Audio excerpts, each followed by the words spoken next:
오늘 하나님의 말씀은 너는 특별하단다라는 제목으로 하나님의 말씀을 선포하고자 합니다. 너는 특별하단다. 인간의 근본적인 행복은 소유에 있지 않습니다. 존재적 가치에 있다라는 거예요. 나의 가치. 그래서 하나님의 자녀들이 특별한 이유가 있습니다. 우리의 가치가 땅에 있지 않고 하늘에 있기 때문입니다. 우리의 가치는 소유에 있는 것이 아니라 하나님을 믿는 믿음 안에 있기 때문입니다. 한 집사님께서 저에게 책 한 권을 선물로 주셨습니다. 세계 미랄 총재 이재서 교수님의 책 내게 남은 1%의 가치. 이 책에서 어릴 적에 심한 열병을 앓아 고열로 점점 시력을 잃어갑니다. 그리고 15살에 실명하게 됩니다. 실명하게 됐을 때 이런 느낌이었다고 합니다. 억울하게 사형 판결을 받는 사형수가 독방에서 형 집행을 기다리는 심정과 같은, 정말로 절망과 고통의 눈물만 하염없이 나오는 그런 순간이었다고 합니다. 어느 날 실명이 마지막이 아니라는 걸 알았을 때에, 이게 이제 끝이 아니구나라는 걸 깨달았을 때에 모든 것을 포기하면 안 되겠다. 15살에 실명을 했는데요, 이게 끝이 아니야 라는 생각을 했다라고 합니다. 깨달음이 있었고 그 이후에, 실명한 이후에 학교 생활이 바뀌었다고 합니다. 공부에 관심을 가졌다고 하네요. 그리고 친구들과도 적극적으로 어울렸다고 합니다. 그러나 이런 이성적인 깨달음에도 한계가 있지는 않을까요? 이 이재서 교수님이 서울 맹학교에 입학을 합니다. 이 학교는 실업계 학교로서 시각장애인에게 안마나 지압, 물리치료를 현장 실습을 가르쳐 줍니다. 왜요? 이들이 졸업해서 현장에서 직업을 얻을 수 있기 때문입니다. 그런데 이 이재서 교수님은 아니야, 나 대학에 가볼 거야, 대학에 갈 거야 라는 굳은 결심을 했다라는 겁니다. 갈 수 있는 조건이 안 됩니다. 그 다음에 실력도 부족합니다. 그런데 대학에 가겠다라는 그런 확실한 고백을 했다라는 거예요. 집이 가난해서 학원에 갈 수도 없었습니다. 그런데 이게 웬일일까요? 친구의 도움으로, 잘 사는 친구가 수강증을 끊어놨는데 다른 학원에 가게 돼서 그 수강증을 받게 됐다라는 거예요. 얼마나 좋았는지, 너무 좋았다라고 합니다. 그래서 학원 가는 게 하나도 힘들지 않았대요. 그 학원 가려면 너무너무 힘들었다고 합니다. 비 오는 날에도요, 결석하지 않았다고 해요. 버스를 타야 되고요, 버스비가 없으면 걸어서 가야 됐다고 합니다. 그런데도 하루도 빠지지 않고 갔대요. 왜냐하면 대학에 갈 수 있다라는, 그리고 공부를 할 수 있다라는 희망이 있었기 때문입니다. 집이 너무나 가난해서 볼펜을 팔았다고 합니다. 그리고 방학이면 집에 내려가야 되는데 기차표 값이 없어서 삼촌의 힘을 빌려서 제일 뒤에서 몰래 가고 오고 했다라는 겁니다. 이렇게 시간이 흘러 21살이 되었는데 어느 날 여의도 광장에서 빌리 그레이엄 목사님의 설교를 듣게 됩니다.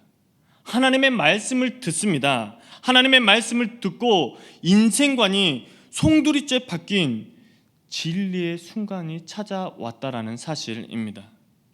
이재석 교수님은 하나님께서 빌리 그레이엄 목사님을 통해 이렇게 속삭이는 것만 같았다고 고백하고 있습니다. 절망이 내 삶의 끝이라고, 나는 99%를 잃었고 이제 고작 남아있는 것은 1%뿐인데 실은 1%가 숨겨진 가능성의 시작이구나라는 사실을 영적으로, 인격적으로 접하게 됩니다.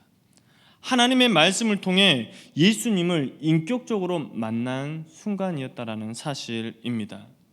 인격적인 예수님을 영접한 후에는 이재석 교수님은 이제 긍정적인 마인드가 아닌 하나님의 아들됨의 확신, 나는 하나님께 택함받은 아들이라는 가치 있는 존귀한 존재라는 걸 믿고 감사하지 않았을까요?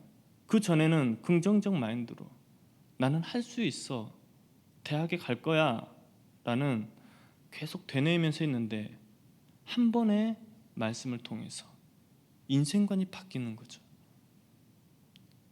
이제는 나의 가치가 장애가 있고 없고가 아니구나.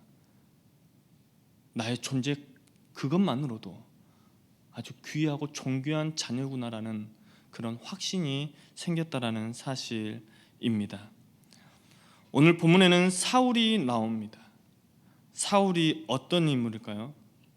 스데반 집사를 죽이는 자리에 함께 있었으며 다메섹에 예수님을 믿는 사람들이 많다는 사실을 알고 자신의 모든 힘과 능력을 가지고 예수님을 믿고 말하는 자들을 잡아오겠다고, 아니 더 심하게 표현하자면 죽이겠다고 예루살렘에서 공문을 받아가지고 다메섹까지 갔습니다. 240km가 된다고 합니다. 그리고 6에서 7일 정도 거린다고 합니다. 그 거리를 하루라도 더 빨리 가서 예수님을 믿고 예수의 이름을 말하는 자를 잡아오겠다는 자기의에 빠진 혈기왕성한 자였다라는 사실입니다. 이런 핍박자를 예수님께서 택하셨습니다. 15절 말씀에 주께서 이르시되 가라, 이 사람은 내 이름을 이방인과 임금들과 이스라엘 자손에게 전하기 위하여 택한 나의 그릇이라. 하나님께서는 하나님 나라와 영광을 위하여 자녀들을 택하시는데 아무 기준이 없다라는 사실입니다. 우리는 이렇게 말하죠. 하나님께서 기준이 있을 거야. 내가 어느 정도 믿음이 있어야지, 실력이 있어야지, 내가 어느 정도 공로가 있어야지 하나님께서 나를 사용하실 거야 라고 말합니다. 그런데 하나님의 관점은 그렇지 않다라는 거예요. 하나님께서는 사울을 택하셨습니다. 로마서 9장 21절 말씀에 토기장이가 진흙 한 덩이로 하나는 귀 있을 그릇을 하나는 천이 있을 그릇을 만들 권한이 없느냐. 하나님께서는 예수님을 믿는 자녀들을 귀 있을 그릇으로 택하셨고 만드셨습니다.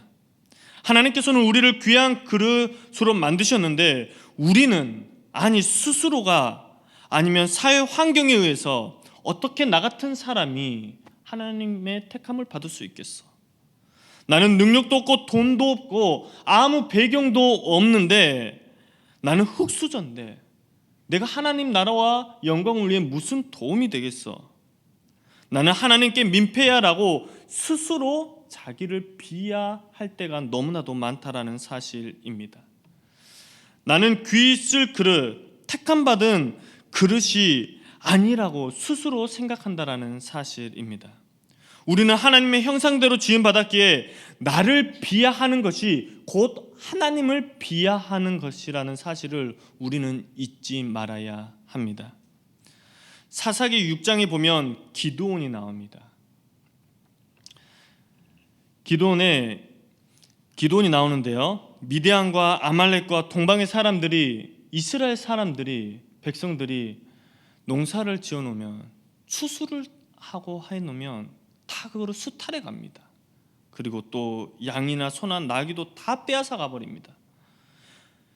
이스라엘 백성들이 여호와께 부르짖습니다. 너무나도 힘듭니다. 무엇을 먹고 삽니까? 추수하면 다 빼앗아 가버립니다. 양이나 소나 나귀까지도 미디안과 아말렉과 동방의 모든 사람들이 빼앗아 가버립니다. 주님 어떻게 할까요? 라고 부르짖을 때에 여호와께서 그 기도를 들으시고 건져주겠다고 하시면서 사사기 6장 12절 말씀에 여호와의 사자가 기드온에게 나타나 이르되 큰 용사여 여호와께서 너와 함께 계시도다 라고 친히 말씀하셨습니다.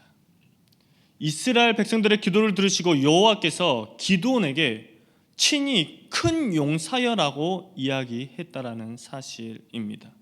그런데 13절 말씀에 기드온이 이렇게 말합니다. 기드온이 그에게 대답하되 오 나의 주여 여호와께서 우리와 함께 계시면 어찌하여 이 모든 일이 우리에게 일어났나이까 라고 따지고 있습니다.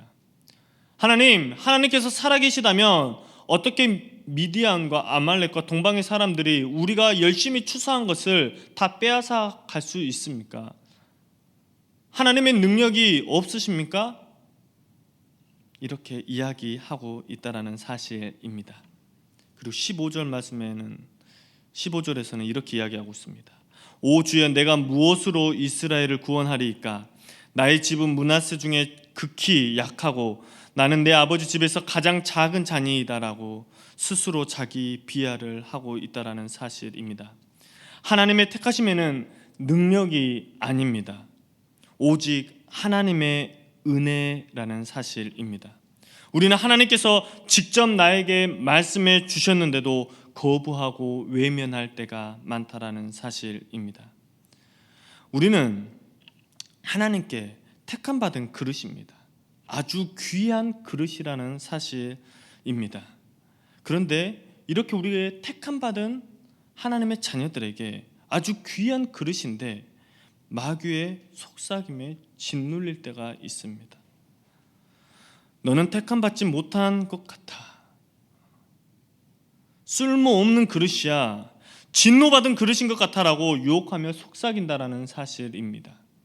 하나님의 말씀을 듣는 순간에는 내가 귀한 그릇이야 라고 생각하는데 말씀을 듣고 세상에 나아갈 때, 세상에 살아갈 때에 하나님의 말씀보다는 어둠의 세력, 마귀의 속삭임에 우리가 귀 기울일 때가 많다라는 사실입니다. 그런데 하나님께서는 로마서 9장 22절 말씀에 이렇게 이야기하고 있습니다. 진노의 그릇을 오래 참으심으로 관용하시고, 하나님께서는 진노의 그릇까지도 참으시고 관용을 베풀어 주시는 하나님이십니다. 그런 하나님을 저와 여러분이 믿는 겁니다. 진노의 그릇도 오래 참으시고 관용하시는 하나님. 그렇게 우리는 마귀가 나에게 속삭이고 유혹의 말을 할 때에 우리는 예수 그리스도의 이름으로 선포할 수 있어야 한다라는 사실입니다. 나는 하나님께 택함 받은 그릇이야. 나는 하나님께 택함 받은 하나님의 아들이야, 딸이야 라고 믿음의 고백, 예수 그리스도의 이름으로 선포해야 된다라는 사실입니다. 생각만 해서는 안 됩니다. 생각을 했다면, 믿음 속으로 마음에 믿음의 확신이 들었다면 그것을 입으로 선포할 때에 여러분의 심령 속에 나는 하나님의 택함 받은 하나님의 아들이구나, 나는 귀한 그릇이구나라는 확신과 함께 마귀의 유혹과 속삭임에도 당당히 승리할 수 있다라는 사실입니다. 그렇다면 택함 받은 그릇의 자녀들은 어떻게 해야 할까요? 과거를 돌아보지 말고 기도해야 됩니다. 택함 받은 자녀들, 내가 택함 받은 하나님의 그릇이구나라는 확신이 들었을 때에는 절대로 과거를 돌아보아서는 안 됩니다. 과거를 돌아보려고 할 때에 계속 끊임없이 기도해야 된다는 사실입니다. 사도행전 9장 11절 끝부분에 뭐라고 이야기하고 있습니까? 그가 기도하는 중이니. 예수님께서는 사울이 지금 앞을 못 보는 상황에 장애가 생겼다, 눈을 못 보고 어둠 속에 있다라고 이야기하고 있지 않습니다. 기도하고 있다고, 기도하는 중인이라고 이야기하고 있다라는 사실입니다. 기도하지 않으면 과거의 나의 경험과 이성이 현재의 믿음과 끊임없는 이성적 싸움을 하게 된다라는 사실입니다. 기도하지 않으면 과거의 경험이 있습니다. 나의 이성이 있습니다. 과거의 경험과 이성이 현재의 믿음과 이성을 가지고 싸움을 하게 된다라는 사실입니다. 기도할 때에 과거가 아니라 현재의 삶을 살 수 있습니다. 기도할 때에 현재의 삶뿐만 아니라 미래의 삶도 꿈꿀 수 있다라는 사실입니다. 과거가 현재의 나를 다스리게 해서는 안 됩니다. 과거가 나를 다스리는 것이 아니라 현재 나의 믿음이 나를 다스릴 수 있게 해야 한다라는 사실입니다. 과거는 나에게 덫과도 같은 것입니다. 과거의 덫에 빠지면 과거의 상처가 현재의 고통으로 바뀝니다. 과거의 실수가 현재의 나를 자책감에 빠지게 한다라는 사실입니다. 여러분, 과거에 실수한 적이 많으시나요? 너무나도 큰 실수를 해서 하나님을 볼 수 있는 면목이 없나요? 그 실수에 빠지면요, 현재의 나, 하나님께서는 현재의 나를 존귀한 자라고 택한 그릇이라고 이야기하는데, 나는 자꾸 과거의 실수 때문에 자책하게 된다라는 사실입니다. 과거의 경험이 현재의 성공과 미래의 꿈을 짓밟을 수 있기 때문에 우리는 과거를 생각하지 말고 현재의 믿음을 가지고 기도해야 된다라는 사실입니다. 과거의 블랙홀에 빠져나올 수 있는 방법은 오직 기도밖에 없기 때문입니다. 사울이 누구입니까? 유대인으로 길리기아 다소에서 났습니다. 가말리아 문화에서 조상들의 율법에 엄한 교훈을 받은 엘리트입니다. 엄친아입니다. 하나님께 대하여는 열심히 투철합니다. 이런 사울이 예수 믿는 자들을 핍박했습니다. 스데반을 돌로 치는 자들과 함께 했던 자였습니다. 그리고 최전방에서 예수님을 핍박한 죄인 중에 죄인입니다. 이런 자를 예수님께서 어떻게 하셨다고요? 택했다라는 사실이에요. 이런 자가 지금 무엇을 하고 있다고요? 기도하고 있다라는 사실입니다. 기도하면서 어떤 싸움을 싸우고 있을까요? 영적인 싸움인 것입니다. 사울은 끊임없이 과거를 생각하고 있을 겁니다. 왜요? 하나님이 역사하는 곳에 마귀가 함께하기 때문입니다. 마귀는 끊임없이 사울에게 너의 과거가 있지 않느냐라고 과거를 회상하게 할 것입니다. 기도는 과거가 아닌 현재의 자신을 보게 합니다. 사울은 과거와의 영적 싸움을 하고 있는 것입니다. 기도는 과거의 상처에서 현재의 기쁨과 미래의 행복을 찾게 해주는 힘과 능력이라는 사실입니다. 기도는 과거의 실수와 자책하면서 나를 자유케 합니다. 그렇기 때문에 기도하고 하나님께서 그렇기 때문에 구하고 찾고 부르짖으라고 이야기하고 있는 것입니다. 요한복음 8장 1절부터 11절 말씀에 보면 서기관들과 바리새인들이 음행한 여인을 예수님께 데리고 옵니다. 예수님, 모세의 율법에는 이러한 여자를 돌로 치라고 명했는데 예수님 어떻게 할까요? 라고 이야기합니다. 책 잡기 위해서. 이런 서기관과 바리새인들을 향해서 예수님께서 뭐라고 이야기합니까? 예수께서는 서기관과 바리새인들에게 죄 없는 자가 먼저 돌로 치라 명하시고라고 이야기합니다. 이 이야기를 하고요, 바닥에 그랬을 때에 모든 사람들이 떠나가고 예수님과 여자만 남게 됩니다. 이 여인의 과거를 묻지 않습니다. 이 여인을 정죄하지도 않습니다. 다시는 죄를 짓지 말라. 이게 무엇을 뜻하는 걸까요? 너는 자유다라는 겁니다. 음행한 여인의 과거를 묻지도 않으시고 정죄하지도 않으시고 가르치지도 않으시고 교훈하지도 않습니다. 자유케 했다라는 사실입니다. 사도행전 3장에는 무슨 내용이 나오나요? 음과 금은 내게 없거니와 내게 있는 이것을 내게 주노니 나사렛 예수 그리스도의 이름으로 일어나 걸으라라고 선포한 베드로가 나옵니다. 이 베드로가 누구입니까? 이러한 믿음의 선포를 하기 전에 예수님의 수제자였습니다. 그런 수제자가 예수님을 모른다고 3번이나 부인합니다. 이런 베드로를 예수님께서 직접 친히 찾아오십니다. 그리고 또다시 과거를 묻지 않으시고 현재의 믿음과 현재의 마음을 묻습니다. 내가 이 사람들보다 나를 사랑하느냐 하시니, 베드로야, 내가 이 사람들보다 나를 사랑하느냐? 이르되 주님 그러하나이다. 내가 주님을 사랑하는 줄 주님께서 아시나이다. 예수님께서도 베드로의 과거를 묻지 않으시고 베드로도 과거를 말하지 않습니다. 이르되 내 양을 먹이라, 내 양을 치라, 내 양을 먹이라 라고 말씀하시는 현재의 은혜와 사명에 축복하시는 예수님을 우리는 볼 수 있습니다. 또한 기도는 우리로 하여금 사명을 발견하게 합니다. 새로운 세계를 바라보게 하며 예수님의 능력을 부여받게 한다라는 사실입니다. 기도는 과거를 잊게 하는 하나의 도구가 아닌 것입니다. 기도는 우리로 하여금 사명을 발견하게 한다라는 사실입니다. 사명을 발견하게 하고요, 새로운 세계를 바라보게 합니다. 그리고 새로운 세계를 바라볼 때에 하나님께서는 그 새로운 세계를 감당할 수 있는 능력도 주신다라는 사실입니다.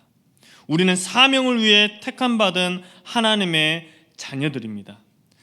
사명이 하나님의 기쁨만으로 끝나지 않습니다. 사명은 하나님의 기쁨이요 곧 나의 기쁨이자 나의 영광이라는 사실입니다. 이 세상에서 가장 불행한 사람이 어떤 사람입니까? 흙수저가 아닙니다. 사업에 실패한 사람이 아닙니다. 직장에서 실직한 사람이 아닙니다. 사명이 없는 자들입니다. 기도하지 않는 자들이라는 사실입니다. 흙수저이고 헬조선이기 때문에 사명도 그 무엇도 꿈꿀 수 없는 게 아닙니다. 기도하지 않기 때문에 나는 하나님의 택함 받은 자녀라는 믿음과 확신이 없기 때문에 슬픈 것입니다. 우리는 예수님의 특별한 택함 받은 자녀들이라는 사실입니다. 나의 능력과 공로가 아닙니다. 전적으로 하나님의 은혜라는 사실입니다. 예수님께서는 우리를 존귀한 아들과 딸로 삼아 주셨고 삼아 주셨을 뿐만 아니라 만나 주셨다라는 사실입니다.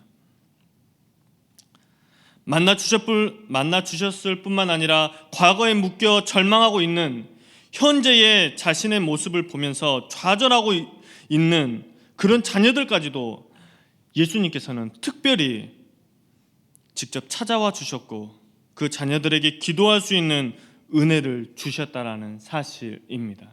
그렇기 때문에 우리는 주저앉을 필요가 없다라는 사실입니다. 예수님께서는 우리를 택하셔서 넌 나에게 특별하단다. 왜요? 나의 공로와 나의 능력이 아닌 오직 은혜이기 때문에, 하나님을 찾고 구할 수 있기 때문이라는 사실입니다. 어둠에 갇힌 나에게 빛을 비춰주시고 사명을 감당할 수 있는 성령 충만함의 은혜까지 허락해 주셨기 때문입니다. 그렇기 때문에 우리는 주님 앞에 불평할 수가 없습니다. 불평이 나올 때는 기도해야 되는 것입니다. 나의 상황이 나를 짓눌릴 때에 하나님께 나와 기도해야 된다라는 사실입니다. 이제 우리는 모든 과거의 어둠과 상처와 좌절과 고통의 비닐이 벗겨졌습니다. 왜요? 우리는 기도할 수 있기 때문에, 그리고 기도했기 때문입니다. 99%의 소유가 아닌 1%의 가치와 나의 나됨은 예수님의 은혜라는 확신을 갖고 일어날 수 있다라는 사실입니다. 그렇기 때문에 예수님께서는 나의 이름을 부르짖으며 일어나라고 이야기하고 있다라는 사실입니다. 예수님께서는 그렇기 때문에 다시 한번 우리를 향해 외치고 있습니다. 넌 나의 특별한 아들과 딸이란다. 예수님께서는 다시 한번 우리를 향해 외치고 있다라는 사실입니다. 넌 나의 특별한 아들과 딸이란다. 이 은혜가 저와 우리 홍대세교회 성도님들의 삶 가운데에 항상 함께하길 기도합니다. 우리 나 주님의 기쁨 되기 원하네 찬양하겠습니다.